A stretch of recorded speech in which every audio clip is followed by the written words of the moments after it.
Hey guys, welcome to this week's podcast episode, and I've got a fantastic guest for you today, James Childress. And today's business podcast is all about entrepreneurship.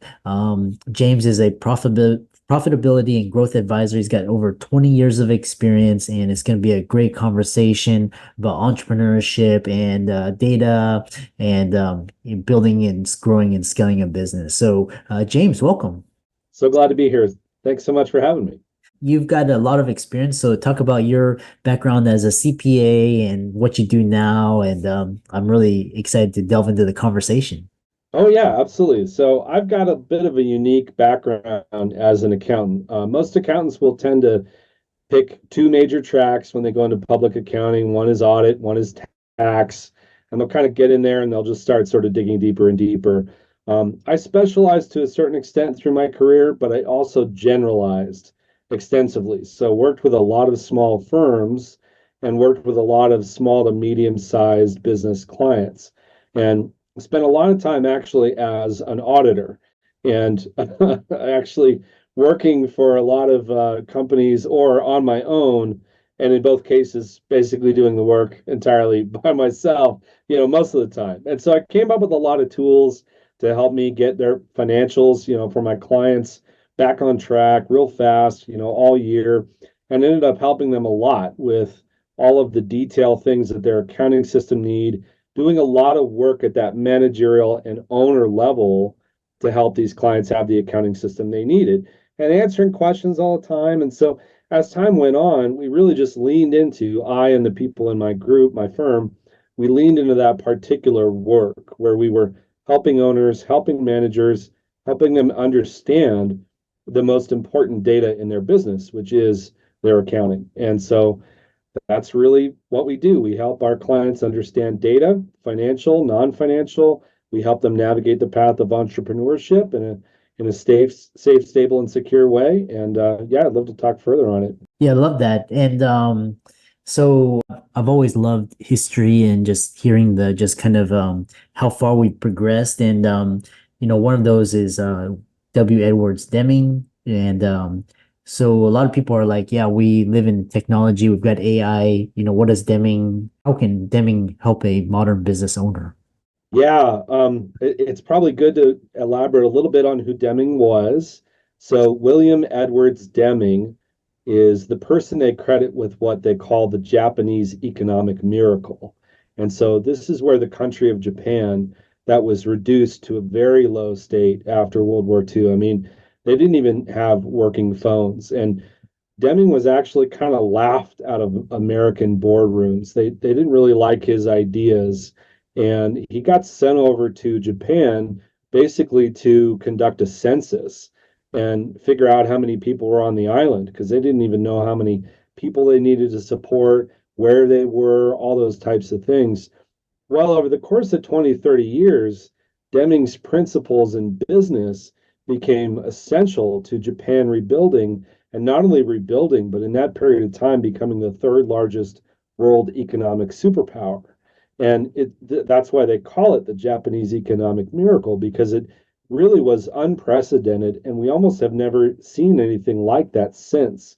And so when we think about a lot of the modern, sort of gurus in business like Bill Gates, Steve Jobs, a lot of these people that are very well known, Warren Buffett, he Deming was their giant and their idol, essentially. And so where one of the big lessons that Deming taught us and that he used is he said it this way, and I quote him often, but I'll probably get it sort of right. He said 85% of the time, the reasons for failure are due to deficiencies in the systems and processes. And we should fix the systems and processes of the organization rather than badger the employee to do better. Now, this is where modern business owners really need to understand, especially as we see emerging new systems, emerging software that they're going to integrate into their business. They really need to understand that they have to acknowledge, as the owner, as the entrepreneur, they have to acknowledge their part to play is in the integrating of everything. And so what Deming was trying to avoid was a philosophy of scapegoating, which is it's very common as you're an entrepreneur, you go through these challenging situations, maybe money's tight, the timeline's tight, all these things as your business grows are challenging. It can be very easy to sort of play whack-a-mole with problems and sort of assign blame.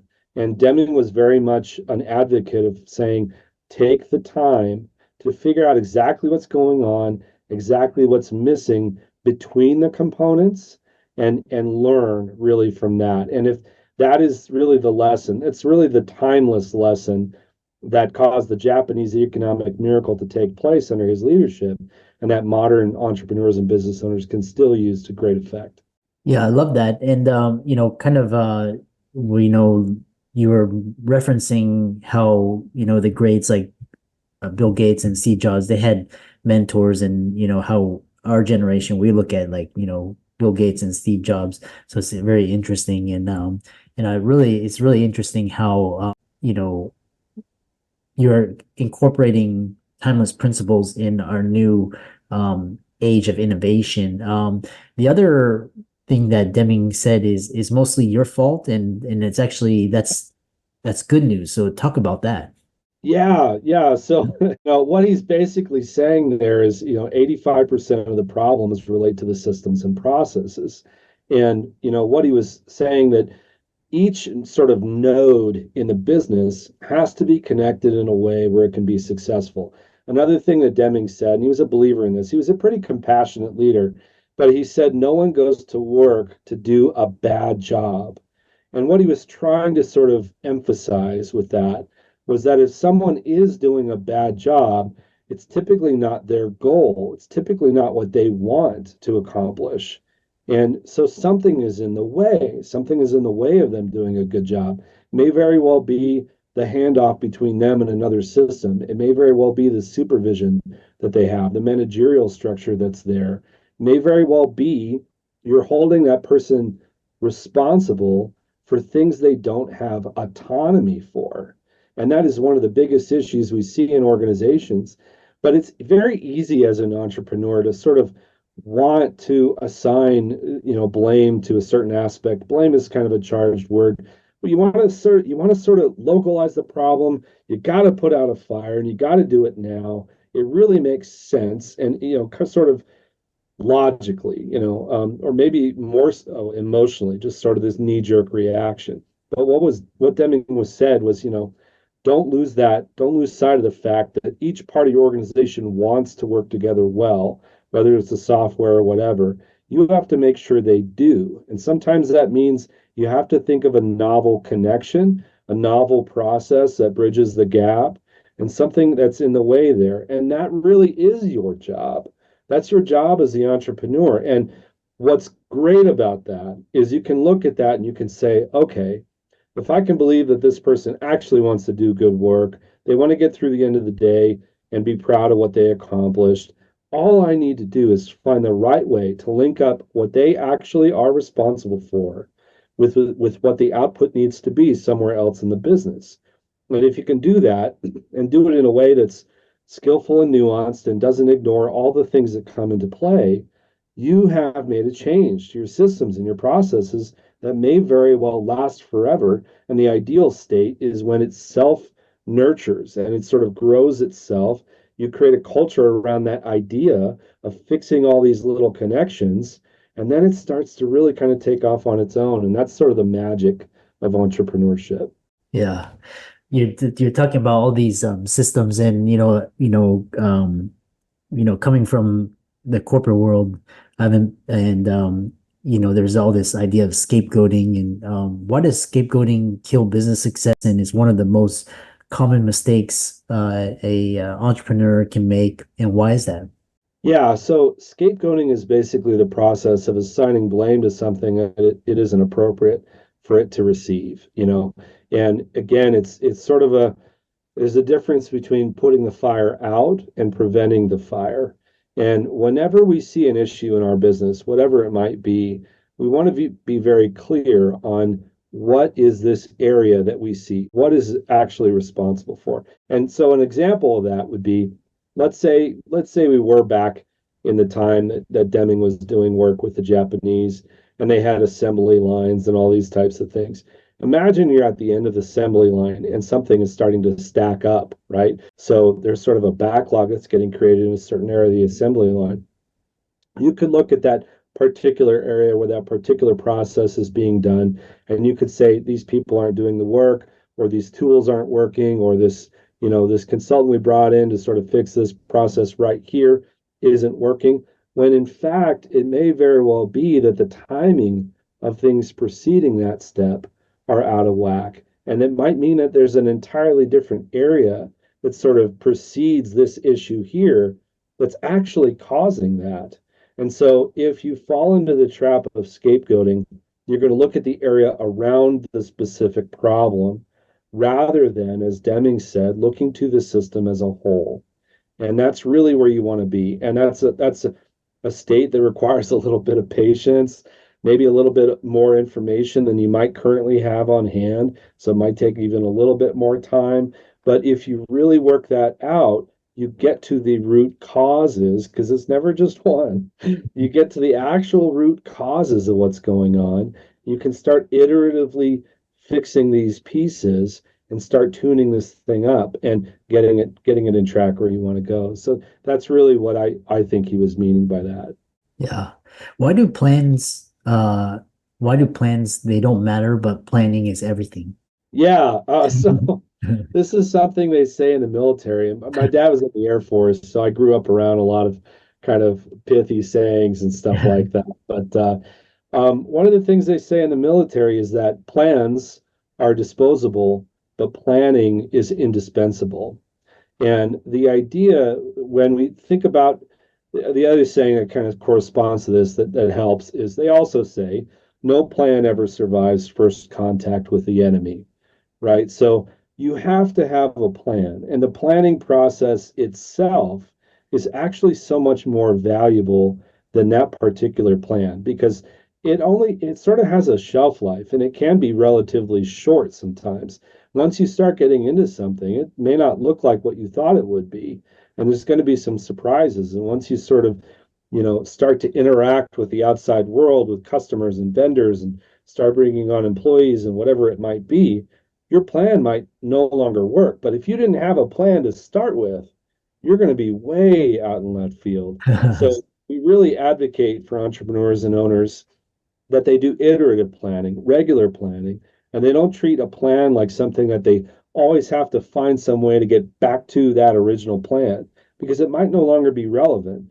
And they have to be really open to not getting numb to their plan or their budget where it sort of no longer guides them anymore and it's just sort of this sideline. So that's really kind of the idea there. Planning is indispensable, but plans may very well be disposable. So sometimes you just got to go back to the drawing board and create a new plan. Mhm. And that's okay. Yeah. Yeah. Yeah, I love that. Yeah, 2008, the great financial crisis taught me like, plan for worst case scenarios, like the black swans. And Yeah. then, yeah, and then COVID taught me think about alternative things. So you have worst case scenario, but then you have like a dichotomy of things, possibilities, so that you're always what you're talking about open and you're not just stuck on one, single thing. And so I really love that. Yeah. That's great. COVID was a time where a lot of people saw, hey, there's opportunities here, Yeah. and there really were. And some of the opportunities that people took advantage of saved lives. And, so making money and saving lives is not a bad approach, but you can always see those opportunities if you're open to it and not kind of locked in sort of mentally and emotionally to sort of old ideas that no longer relevant. You can see very clearly a lot of plans got thrown to the wayside in a very big way during COVID. But even now, you can see some plans they're just no longer relevant, and it's okay to go back to the drawing board. Yeah. Talk about data-based decision making and how it can be catalyst for your businesses. Yeah. So Deming talks about data and using the data. One of his quotes, and I love this chance to talk about him. So I'm glad you're interested in all the things he said. But another thing that Deming said, which I really like, we use this with the owners we work with, is he said, without data, you're just another person with an opinion. It's a relatively scathing remark. But there's a lot of business owners and entrepreneurs who kind of run things based on hunches, who kind of run things based on gut feelings, and they sort of go with their gut, and that's sort of, I guess, an MO for a lot of people. Deming really did not like that idea. He really liked getting as much data to solve a problem as possible. Now, in the modern world, we have incredible opportunities to gather data, and in some ways, we can be pretty novel about it. So keep in mind, when we think about data, sometimes we think about statistics and spreadsheets and things like that. It doesn't have to be so dry as that. Like, one thing that people do for personal self-reflection is they keep a journal at the end of the day, right? And just maybe write down a few remarks, a few sentences about how the day went. That's an incredible source of data, right? Because you can look back and you can see trends about how you felt and experiences you had, right? So data doesn't necessarily have to be this dry thing. It's basically just a record that's organized. It could be databases and tables and things like that, and visual reports and all those types of things, but something that's relatively authoritative, at least shows some trends that you can look back on and gather some information from. So, whatever you're doing in your organization, wherever you see a problem, sometimes you can send out some surveys to people who are throughout the organization and ask for their input. Sometimes you can have team meetings and sort of make a list of what everybody thinks, have them write it out on a list separately and then compare notes. And then you can be like, okay, 5 out of 10 or 8 out of 10 people think this is the issue. Now we can investigate. It's a little bit different than having a discussion about it. You're sort of collecting everybody's thoughts instead in a very sort of proactive way where they're not sort of influencing each other's admission to the group, contribution to the group. So be savvy about it, but collect data to corroborate your decisions. And especially if you have a hunch, you might be right, and the data might even disagree. That doesn't mean you just casually abandon the hunch and go for the data, or the data and go for the hunch. That means you've got a great opportunity to clarify what's different here and why. Dig into it, So, there's this sort of sense of entrepreneurship as being this thing where you're kind of frantically flying by the seat of your pants, and Deming really he was an advocate for you really kind of have to take your time. You really have to think things through, and you have to gather as much information as possible when you're making decisions. And so I think that's what he was intending there. Yeah, I love that. How can people check out your work and your website and follow you and reach out to you? Oh yeah, that'd be great. You can come to our website at CAC Advisors with an O, cacadvisors.com. We also have a channel on YouTube where we share some ideas about forecasting and business and entrepreneurship. And we'd love to see you there. Feel free to reach out to us with anything you might need. And for all the audience, let's thank for a wonderful podcast episode. And thank James. Be sure to give his socials a like and follow and reach out to him. And thanks so much for coming on. Thank you, Dr. Lou. Appreciate it so much.